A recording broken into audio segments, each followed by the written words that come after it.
On top of that, we're taking it to extreme, rock crawling events, high speed off-road. So it really puts it through its paces. And then we're adding layers of software, slowly implementing new features. So the vehicle will start to recognize the terrain it's on or the mode it's in, and those will be happening kind of underneath the skin. It'll be doing it by itself, essentially. And that's when things get more and more interesting for us in the software world, where since we have individual drives on all wheels, you will be able to estimate friction across sand dune or ice or snow. This vehicle can do quite a lot of things. This vehicle is designed and engineered by people who live that outdoor adventurous lifestyle. So I want to make sure that the product that we deliver to the people does exactly what we say it does. You typically will make a bunch of compromises to do one thing really well. It'll be really good off-road, but then on-road it's kind of soft. Whereas our vehicle, it has such a broad spectrum of performance. You essentially look at, what makes it good on-road, what makes it good off-road, how do we minimize the number of compromises that allow both? And that's kind of how we arrived at the solution that we did. That's why we have 4 independent motors, so that we can optimize grip off-road, but then also optimize the handling balance on-road. Air suspension, it changes heights. So you can go to a low aero mode for efficiency. You can go to an off-road mode where it's lifted up and gives you extra ground clearance. And it's extremely capable and very confidence inspiring.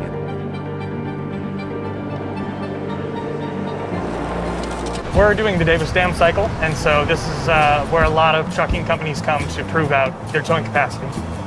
What we're really looking for is maintain cabin temperature and then maintaining the powertrain cooling as well. And what we're trying to get is a limitation in neither.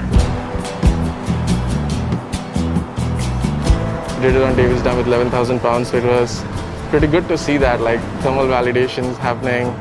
We were passing all the criteria, so it felt pretty great. All this 36 hours is definitely all worth it. Today we're at Mount Charleston doing some uphill testing in extreme heat and testing the thermal system. So today's goal is for completely hands-off. It's like a customer would be in this vehicle and they could drive it up and have no intervention.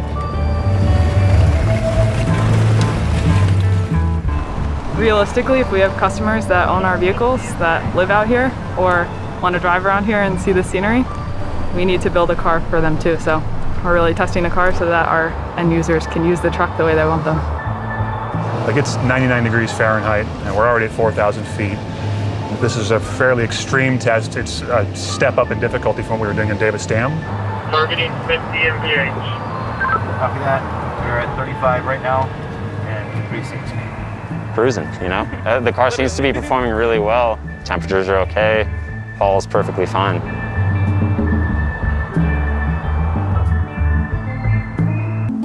What we're going to do today is go run another step up in severity for our usage cases, like we talked about yesterday on some of the other higher hills, high grades, long duration.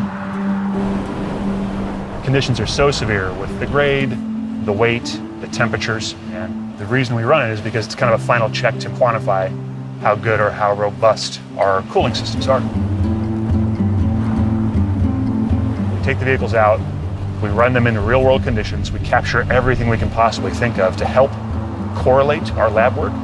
They're looking good so far. Okay, can you make it 8600 and open the EXP to around 350, 350? Done. I was like hoping, go, Right there, it is right. We got a golden data set today. We tried to push the system to the limits and see how it behaves, how the customer will actually see the vehicle behave.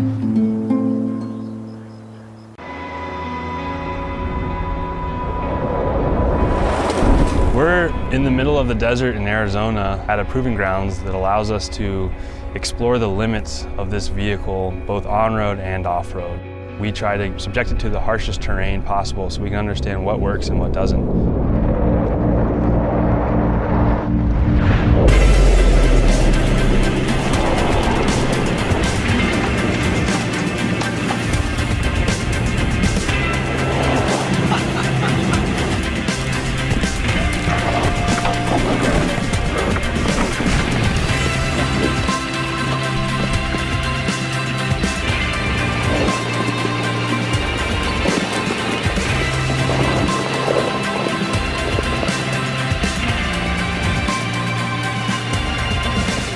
you might consider punishing it off-road, but we're learning, we're taking all that data in and constantly developing, making it better on-road and off-road.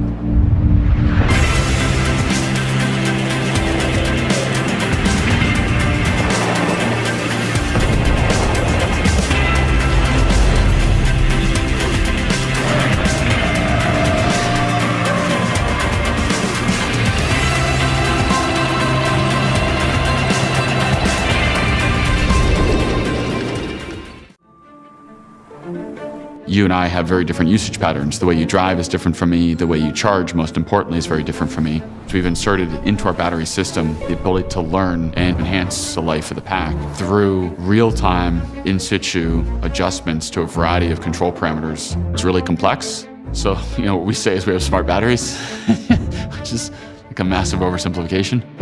The battery management system is going to really cool those hot cells in that strenuous environment, and it's going to warm those cells up in a parked environment. So that we can extend the life and the performance of the battery. And then make the car better and better over time. If you think about any adventure, you're essentially pushing whatever you're taking with you to the limits. Different temperatures, different kind of shock and vibration. And what that means on our end is that when we take a little cell, we need to test it for every possible profile that you might put it through.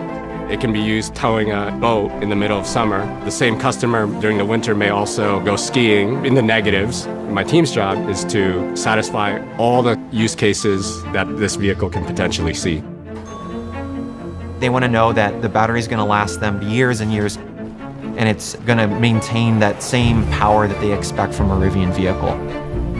We have world-class test and development facilities. And as a result, we can push the cell and the battery a lot farther and a lot harder. So if we really understand our cell, then when we give it to you and we put it in this pack, we absolutely know that for the worst case scenario that we tested, you'll never really get there. Building cars that can drive on electricity is really a stepping stone.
What's important with electric energy, it enables us to gather that from the sun or from the wind or from the waves. One of the things that blocks us shifting there is battery storage for storing electrons when the sun's not shining and the wind's not blowing. And that's something we focus a lot of energy on. We're really excited about the ability to take batteries, put them initially into a vehicle, but then plan for and design for those batteries at their end of vehicle life to connect them to a second life in various types of grid storage. To do that, you have to design the battery from the very beginning, such that the transition from a car to the grid is really easy. We're all aware that we have to start taking care of our planet and doing whatever we can. This has been the puzzle we as a company are trying to solve, and different people are working on different parts. We're thinking on a multi-decade basis. So things that we can drive our business to do, how can that affect the generations to come? Not letting the difficulties of the world prevent us from going after the things we dream about. The performance of the R1T is going to be really quite spectacular. When you're developing a vehicle like that, you really have to apply the techniques and the technologies that are used in the racing industry. Not many OEMs have done this with a pickup truck on this scale. So it's this and these together. This is change 3, close air curtain. The reason we're in clay right now testing is because we can do very quick changes on the fly. Whatever this is, +10, take off that edge. We're doing a quick adjustment, moving spoiler forward. Full-scale testing really validates the computational simulations we do throughout the process. This is really important in electric vehicles because the efficiency is a direct correlation to the range that is possible. The reason we're able to be better on range than any other vehicle currently on the market is because we're better on aerodynamics.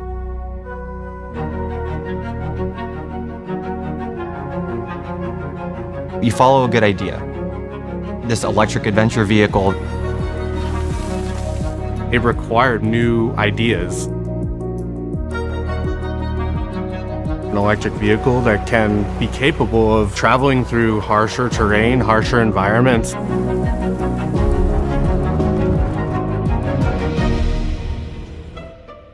It involved iterating on all aspects to allow them to perform in the best way. So how do you actually package all of these little cells together in the densest way possible so that it doesn't take up the whole cabin of the vehicle?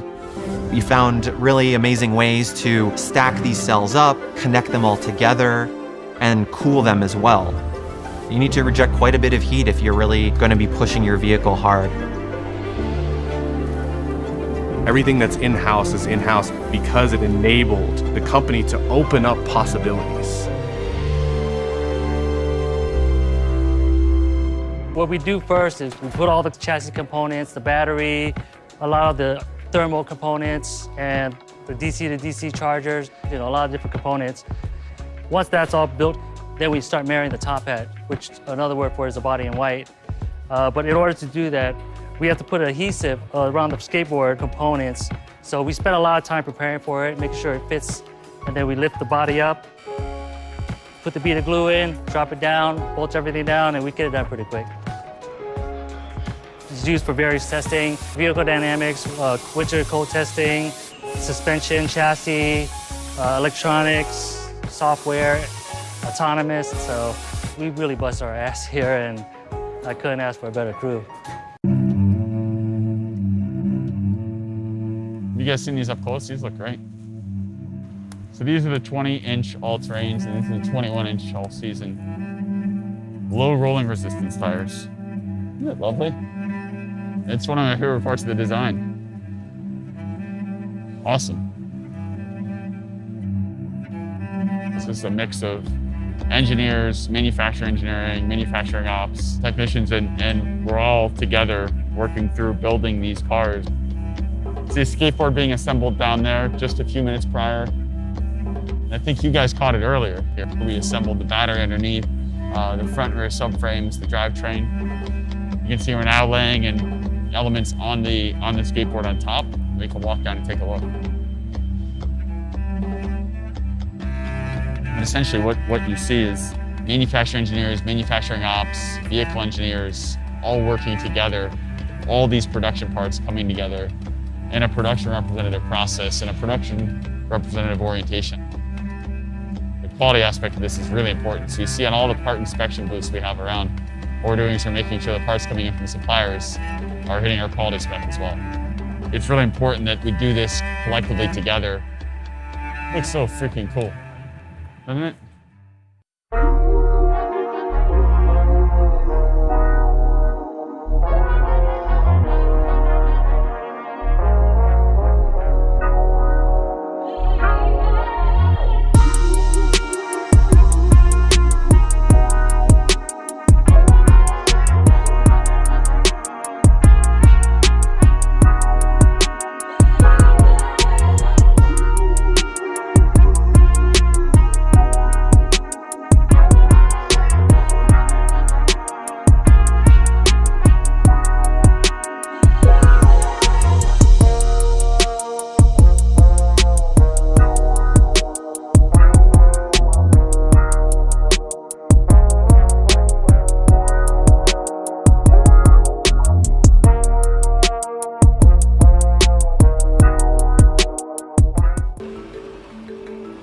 We've had to find different ways to work to make sure we continue to make progress. And teams are working hard, some from home, some from here. In many areas of the plant on 2 shifts as we really ramp up, bring up all the equipment in the facility.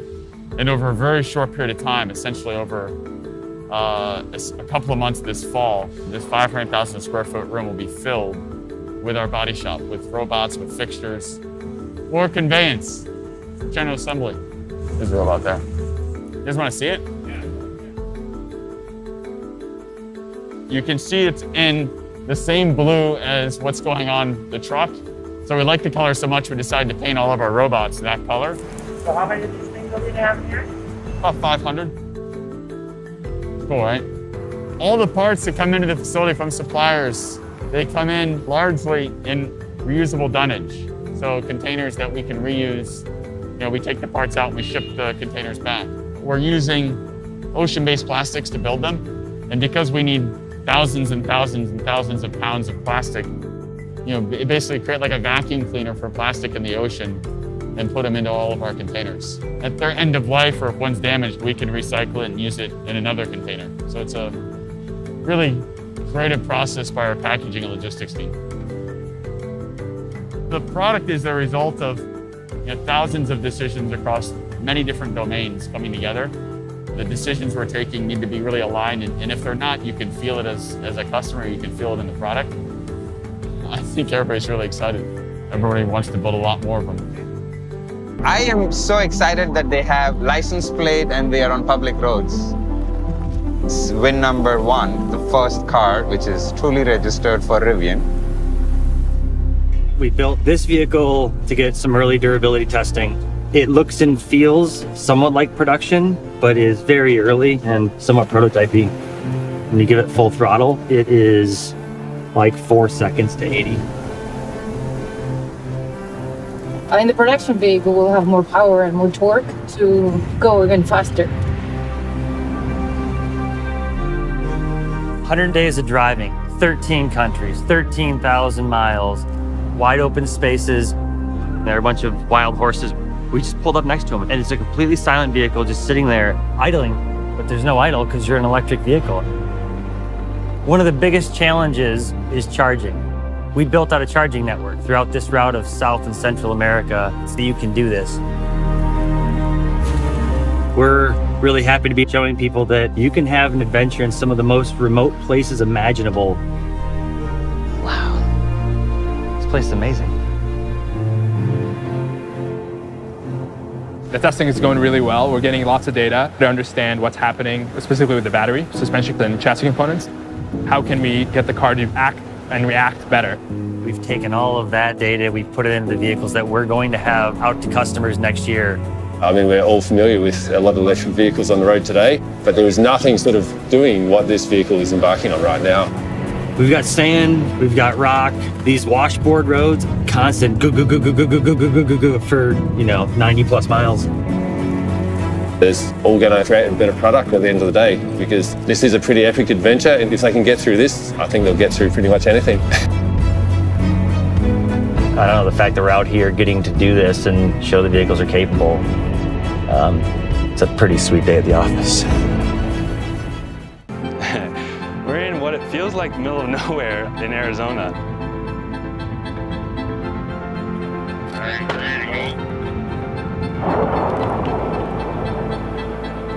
We drive it through rocks, we drive it in the dirt, we drive it through mud. We use it for development of our in-house inverters. These cars get really beaten up. So ensuring that we deliver torque, how we optimize the power delivery of the battery, how we optimize cooling of that battery. There's a lot of technology kind of all working together, and then